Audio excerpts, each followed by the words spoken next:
A father who wants no other parent in Colorado to go through what his family has endured. The shootings just keep happening. Perpetrators keep planning them. Families keep going to court hearings and trials. John Castillo makes his plea for concealed handguns on school grounds.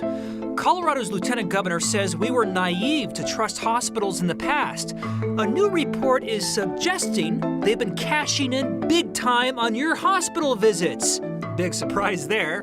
And Denver wasn't always against urban camping. At one point, it was actually encouraged. Some random Colorado history for you. Next. So you won't find this on the calendar, but it's actually an annual event. Republican lawmakers push to ease gun restrictions in Colorado, and then the Democrats in the majority vote the bills down. Politics guy Marshall Zellinger is at the Capitol. Marshall, there was a slight difference this year. Instead of a family member who lost a loved one to gun violence asking for more gun control, we heard from a parent who actually wants more guns in school. Jeremy, John Castillo is an outlier. His son Kendrick was killed at Stem Highlands Ranch back in May. He testified in favor of a bill to allow concealed carry of guns on school grounds. It's a bill that for the 6th straight year died in the first committee it was heard in. Castillo has become a fixture here at the Capitol. He supports school staff being armed, not necessarily teachers. There was a security guard at STEM when the shooting happened in May. The guard was armed even though the school didn't know that. Unlike other victims of gun violence testifying for strict gun laws in the state, Castillo made the case that his son could have been saved with some wiggle room. Kendrick was proud to be from Colorado. But we have a black eye on our state when it comes to domestic terror and school violence. 6 years we've been waiting with a bill like this, and we need to do things that are different. 70% of our schools are in rural areas. My God, think of that. We had a substation 2 blocks away at STEM, and look at how many people were shot, and they still couldn't get to my son. As it has every year, that bill died on a party line vote. This year it was 6 Democrats in the committee voting against it, 3 Republicans supporting it. And just 5 minutes ago, the second of 2 gun bills died in the same committee. This would have been to repeal the large capacity magazine ban that we highlighted in an investigation in November, that they are still available through parts kits and some gun stores selling them as though the law doesn't exist at all. Again, on a 6-3 party line vote, the repeal of that law failed. Jeremy, there is a rule that every bill has its day in front of a committee. There is not a rule that those bills need any help from year to year to getting any more advanced than the year before. Which is why we see this happening every year. Thank you, Marshall.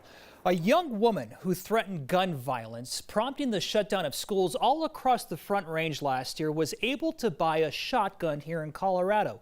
Congressman Joe Neguse says his call for an investigation into that purchase is being answered. You'll remember how big of a deal this was. About 500,000 kids stayed home as the FBI hunt for Sol Pais shut down schools for a day in April. Pais was not old enough to buy a shotgun in her home state of Florida, but she was able to get one here in Colorado at age 18 just after landing in Denver. Gun sellers are supposed to follow the rules in a buyer's resident state. Pais was later found dead after taking her own life near Mount Evans. The Inspector General for the Department of Justice says they will run an audit to figure out how this happened. In the world of healthcare costs, this next story is a big deal. It's about money. Today, Governor Jared Polis's office put hospitals all over the state on notice, saying, in essence, we think your hospital profits are hurting patients. The notice came in the form of a lengthy report outlining a big hike in hospital revenues. Here's Chris Vanderveen with more. There's no business like the healthcare business, and in Colorado, that business is booming. A state report out Thursday suggests between 2009 and 2018, hospital profits jumped 280%. Choosing to raise prices when the profits and financials would show that it was unnecessary to continue to raise those prices. The state, specifically the governor's office, wouldn't bite when I asked if this was indicative of greed.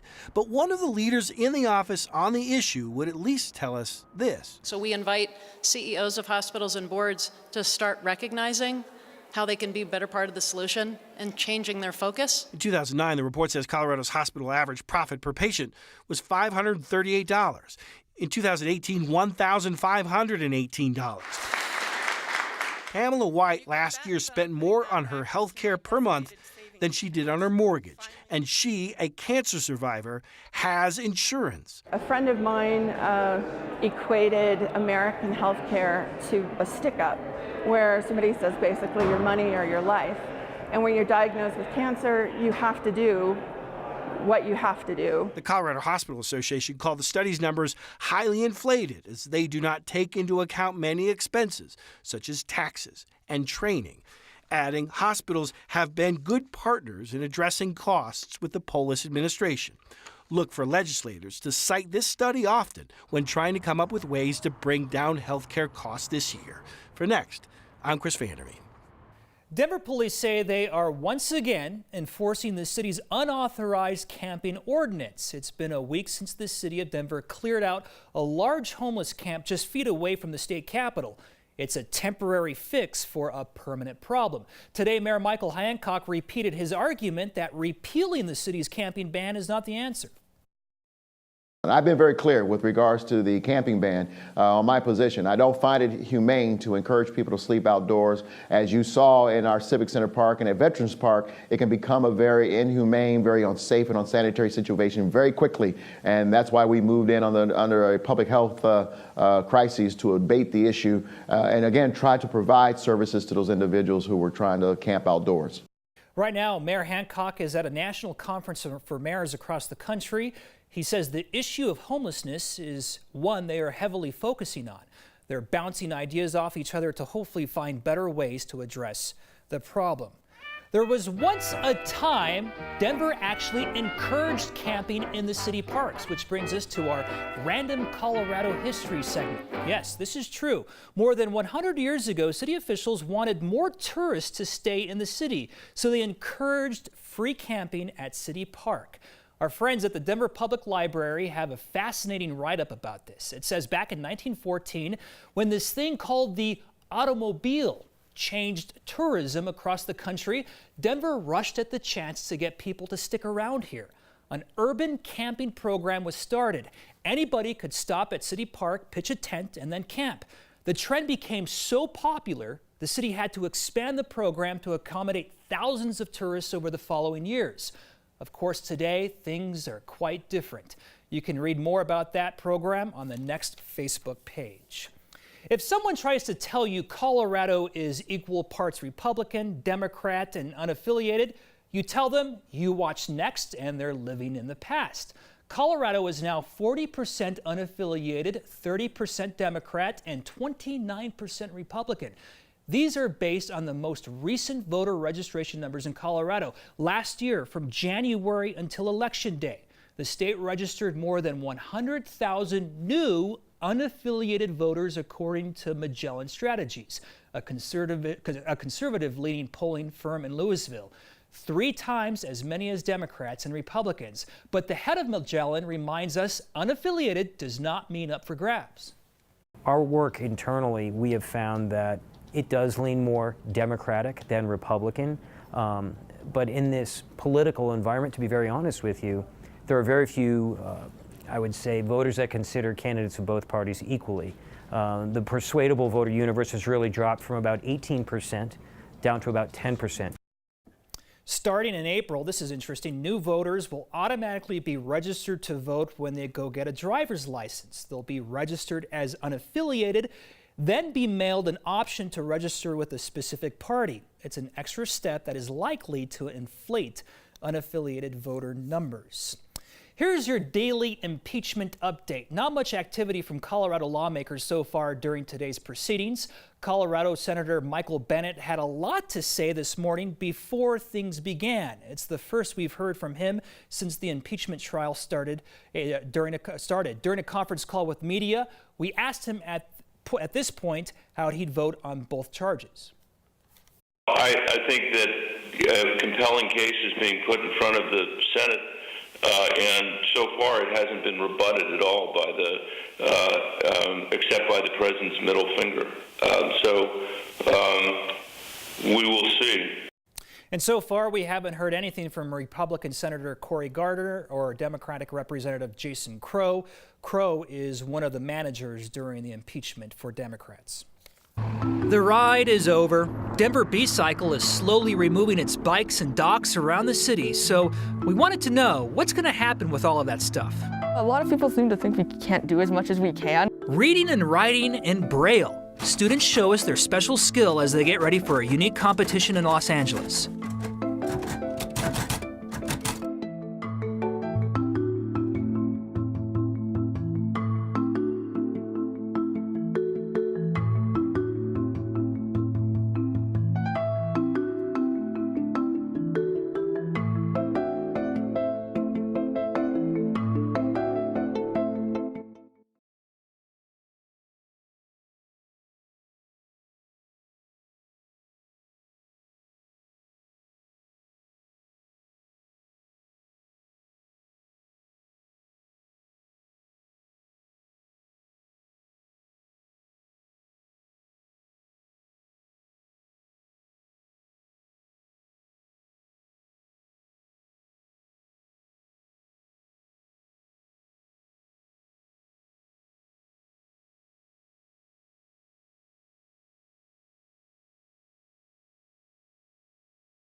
It was a bit cooler today, but still the views were spectacular early this morning for that sunrise. Bill Infield capturing this one from Castle Rock, looking off toward Pikes Peak. Wow, what a shot. Meanwhile, up in the high country, they're getting excited about snow. So much snowfall. A basin packing on all of the powder and more to come as we head toward the weekend. High pressure is around for now here in Colorado, so we're watching those snow showers that have been pushing through the high country, winding down late tonight into early tomorrow. We'll get a brief break before another storm system that's pushing in across the Pacific Northwest moves in by late tomorrow evening. Tonight, mostly clear. We'll be just tracking a couple of clouds out there as temperatures fall to about 23. We'll stay in the 20s along the plains with teens mainly up in the mountains. So here we go. We're watching that next storm, the cold front associated with it, plow right on into the state. So heavy snowfall if you are heading up I-70 tomorrow late in the evening into early Saturday morning. Right now it looks like several inches of snowfall will be stacking up. So that'll be nice to see. A great start to the weekend. Great start to your Friday with plenty of sunshine. It's looking really good as the afternoon rolls on. Here comes the cloud deck first with a little bit of snowfall up in the mountains. It really becomes widespread by later tomorrow evening, 10, 11 o'clock for our northern and central mountains right there across the mountain corridor. Tomorrow temperatures here in the metro area will be a bit warmer, 54, running about 10 degrees above our average, 50s off to the plains with 20s and 30s still up in the high country as they're awaiting this next system. Hey, the weekend looks fantastic. close to 60 degrees on Sunday. Right now it does look like another storm system pushes in, Jeremy, Monday into Tuesday. Fingers crossed we see our first snowfall of January. We still haven't seen any just yet. Yeah, where's the snow been this month? I know, we need it. Thank you, Danielle. The most Colorado thing we saw today. Here is one way to celebrate a successful hike in the middle of winter. Andrew sent us this video on Twitter of him sliding down the mountainside on his stomach. He says he was channeling his inner penguin. He and some friends hiked to Lake Agnes near Cameron Pass earlier this month. We're just glad the lake ice here is thick enough. On Monday, we brought you an ode to bcycle Denver from people who said they were going to miss the bike sharing system. It ends operations in Denver later this month. We've been wondering what's going to happen to all of the bikes and docks that the company is taking down. We asked Denver Bike Sharing, which runs Denver bcycle. Executive Director Mike Pletch says they're still trying to work out a concrete plan so all of the bikes get a new home. Their goal is to sell or donate all of that equipment. bcycle actually operates in 30 other cities, including in Boulder. If they can't sell or donate that stuff, then they'll have to scrap it, which is something that they don't want to do. So where are they storing all of those bikes? Apparently at their offices at 2737 Larimer, and it's been turned into this makeshift storage facility that includes keeping some of their bikes in their garage as well as in between their cubicles and desks. It's a little like their AFC championship with a chance to go to the Super Bowl. It just sounds like a lot of very loud, almost typewriter sounds. We talked to some of the students participating in a very unique kind of competition. And it's a sign that Colorado landlords seem to be getting more creative with rental properties.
love that open. 22 students from across Colorado competed against each other today for a chance to head to Los Angeles this summer. It's a unique competition, reading and writing in Braille. 9 News photojournalist Corky Scholl went to the Colorado Center for the Blind to check it out. Okay, I'm gonna start the timer for 25 minutes and I'll tell you when to start. All right, are you ready? This is a competition known as the Braille Challenge. Basically what that is where people who are blind or low vision compete in a bunch of competitions involving Braille. It just sounds like a lot of very loud, almost typewriter sounds.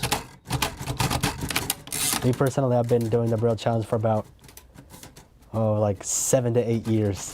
A lot of people seem to think we can't do as much as we can, and Braille really opens up a lot of opportunities for that. Braille is kind of an important aspect of how a blind person lives his or her life. Pretty much, yeah, because otherwise I wouldn't really be able to read or do a lot of things that I can. And so having Braille under your fingertips and being able to tell exactly which letters form a word and what is this punctuation used for and how does this word fit with that word, you know, that's literacy right there. That's really what we need for our students to be successful in high school, in college, and, you know, into adulthood. And it kind of changes the life of a blind person for the better. I mean, it's how I read and write. Basically, my message is blind people have a whole array of opportunities. They just have to put their mind to it. Great job! You guys were fast. Whew, that was fun. Yeah. It's a sign that rental properties are a hot commodity in Colorado, and just about anything can be turned into apartments. Next.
It's just another sign landlords are looking for gold in Colorado, maybe. Our viewer Chuck took this picture, a for rent sign outside an abandoned mine on 4 Mile Canyon Road in Boulder County. Chuck says he knew rentals were scarce, but even this surprised him.